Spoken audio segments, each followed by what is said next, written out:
Jeg hedder Iben, og jeg er sprogofficer. Mit våben er sproget. Arabisk er meget smukt, men det er benhårdt at lære.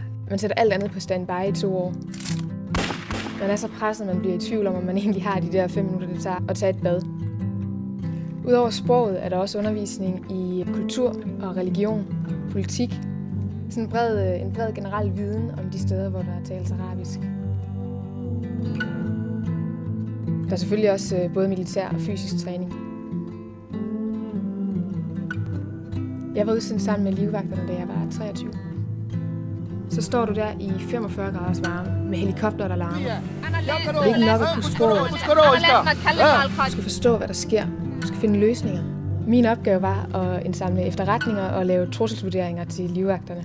Men du kan også blive udsendt som tolk, hvor du enten skal være med til forhandlinger eller være med til ligesom at redde tråde ud. Det kan for eksempel være korn, der er blevet kørt ned af militære køretøjer, eller få forhandlinger på et rimelig højt niveau. I bund og grund skal man egentlig både kunne begå sig ude i ørkensandet, men også på de bonede gulve. Det er en fordel at være god til det med mennesker.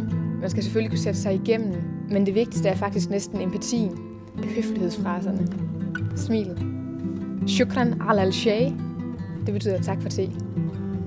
En gang imellem så kommer alvoren tæt på. For eksempel når der går en stor bilbombe ude i byen, så mærker man først det der voldsomme tryk, der går gennem kroppen. Og lidt efter, så kommer braget, så farer der en hel masse tanker gennem hovedet. Men det vigtigste er at finde ud af, hvad der egentlig sker, og så få givet de oplysninger videre. Jeg er altid i gang med at lære noget nyt. Af alle steder så lærte jeg at danse tango i Bagdad af en italiensk officer. Lige nu er jeg gået i gang med at lære at spille violin, men der kommer nok til at gå rimelig lang tid, før der er nogen, der ser mig optræde med det. Jeg har været udsendt 2 gange, og jeg har lært helt vildt meget hver eneste gang. Jeg opfatter egentlig ikke mig selv som modig, men jeg kan godt se, at jeg går efter oplevelser og udfordringer. Det er vigtigt for mig at være god til det, jeg laver.